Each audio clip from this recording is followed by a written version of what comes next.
Hi friends, welcome to vibe with Nirmalaram. ఈరోజు నేనైతే నా స్టైల్లో పిల్లలకు ఎంతో ఇష్టంగా తినే కోకోనట్ రైస్ ఎలా చేసుకోవాలో చూద్దామా. ముందుగా అయితే కొబ్బరిని ఇలా శుభ్రంగా కడిగి పెట్టుకొని సన్నగా స్లైసెస్గా కట్ చేసి పెట్టుకోవాలి. కట్ చేసి పెట్టుకున్న ముక్కలను మిక్సీ జార్లో వేసుకొని కొద్దిగా వాటర్ అనేటివి వేసుకొని మెత్తగా పేస్ట్ లాగా కొట్టుకోవాలి. మెత్తని పేస్ట్ లాగా కొట్టుకుంటే ఆ పాలు అనేటివి ఇలా ఒక బౌల్లోకి సర్వ్ చేసుకోవాలి. దానికి కావాల్సిన హోల్ గరం మసాలాలు అయితే ఈ విధంగా తీసుకోవాలి. చెక్క, లవంగాలు, బిర్యానీ ఆకు, యాలకులు, సాజీరా, జాపత్రి, జాజికాయ, జీరా ఈ విధంగా అన్నీ తీసుకొని పెట్టుకోవాలి. దానికి 2 ఆనియన్స్ అయితే ఈ విధంగా కట్ చేసుకొని సన్నగా స్లైసెస్గా కట్ చేసుకోవాలి. పచ్చిమిరపకాయలు, కారానికి తగ్గ పచ్చిమిరపకాయలు, కొద్దిగా జీడిపప్పు తీసుకోవాలి.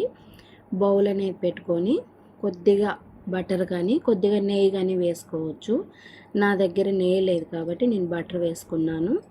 ఆ బటరు ఆయిల్ కొద్దిగా వేసుకొని అది కొద్దిగా హీట్ అయిన తర్వాత మనం తీసుకున్న హోల్ గరం మసాలాలన్నీ దాంట్లో వేసుకోవాలి.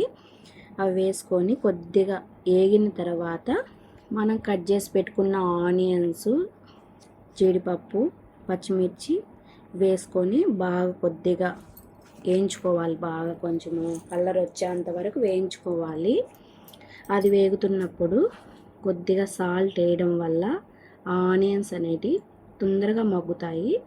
కలర్ అనేటి తొందరగా చేంజ్ అవుతాయి, గోల్డెన్ కలర్ వస్తాయి. అలా వేగుతూ ఉన్నప్పుడు ఒక 2 టేబుల్ స్పూన్ల అల్లం వెల్లుల్లి పేస్ట్ అయితే తీసుకోవాలి.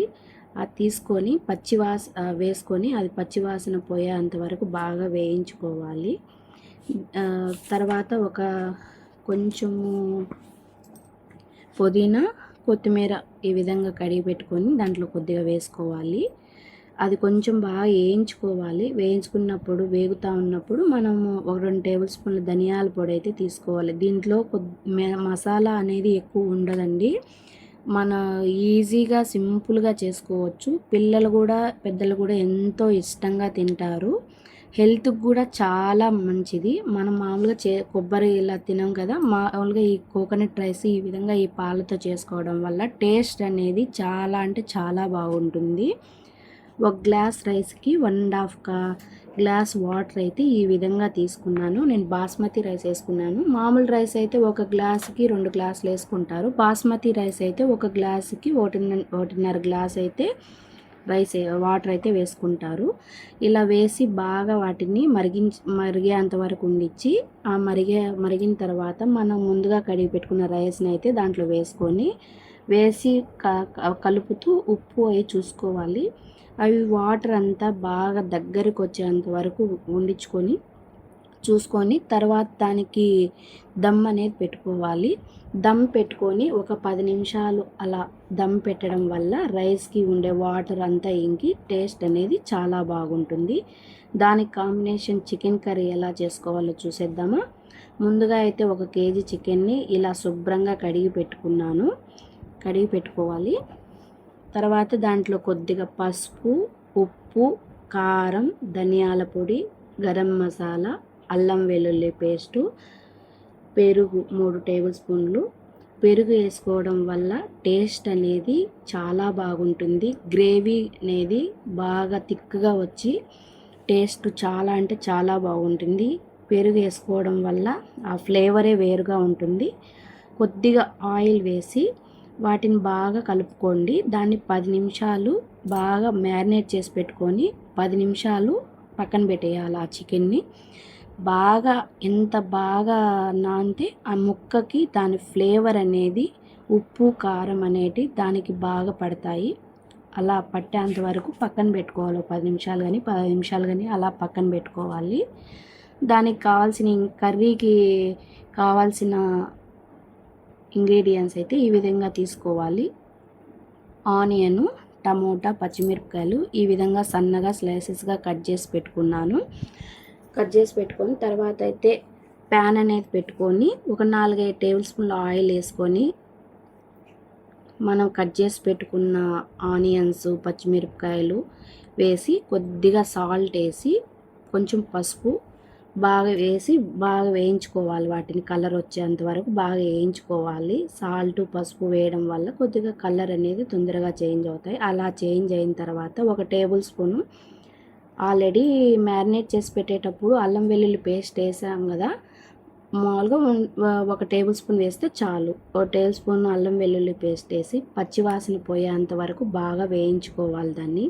అది వేగిన తర్వాత ముందుగా మ్యారినేట్ చేసి పెట్టుకున్న టమోటాల్ని వేసి అవి కూడా బాగా కలరు వాటరు అంతా ఇంకిపోయి కొద్దిగా ఆయిలీగా వచ్చేంత వరకు ఇలా జ్యూసీగా వచ్చి టమోటా అంతా మెత్తగా వచ్చేంత వరకు వేయించుకొని మనం ముందుగా మ్యారినేట్ చేసి పెట్టుకున్న చికెన్ని అందులో వేసి బాగా కలుపుకోవాలి.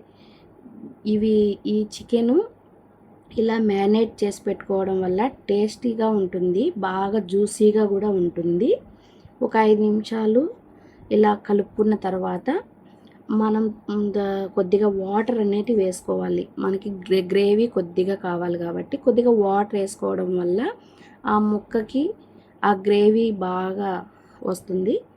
అలా వచ్చేంత వరకు వేసుకొని కొద్దిగా వాటర్ వేసుకొని తగినంత వాటర్ వేసుకొని బాగా కలిపి ఉప్పు కారం చూసుకోవాలి.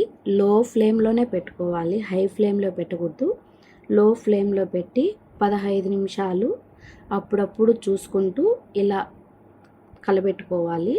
ఆ వాటర్ ఇంకిపోయిన తర్వాత సెమీ గ్రేవీ వచ్చినాక కొద్దిగా సెమీ గ్రేవీగా వచ్చేంత వరకు మనకు సెమీ గ్రేవీ కావాలి కాబట్టి సెమీ గ్రేవీ వచ్చేంత వరకు బాగా వాటిని ముక్క చూసుకుంటూ బాగా కలుపుకుంటూ సాఫ్ట్గా ఉడికిందా లేదా అని చెక్ చేసుకోవాలి.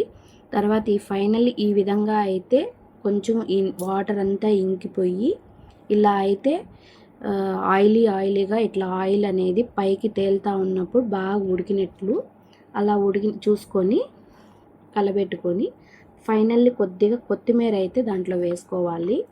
ఆ కొత్తిమీర వేసుకొని స్టవ్ కట్టేయాలి. ఇలా అయితే చేసుకుంటే చాలా అంటే చాలా బాగుంటుంది. దీనికి combination coconut rice with chicken curry చాలా అంటే చాలా బాగుంటుంది. పిల్లలు కూడా ఎంతో ఇష్టంగా తింటారు. ఈజీగా సింపుల్గా అయిపోయే ప్రాసెస్ అండి. ఐ హోప్ ఈ వీడియో మీకు నచ్చిందని అనుకుంటున్నాను. ఈ వీడియో కనుక మీకు నచ్చినట్టయితే please like, share, subscribe my channel. మీరే చూడండి ఒకసారి ఎలా వచ్చింది ఏంటి అనేది మీకే అర్థమవుతుంది. చాలా అంటే చాలా బాగుంటుంది, ఎంతో ఇష్టంగా తింటారు. ఇలా ట్రై చేయండి. ట్రై చేసి ఎలా వచ్చిందో నాకు కామెంట్ అయితే చేయండి. Bye friends.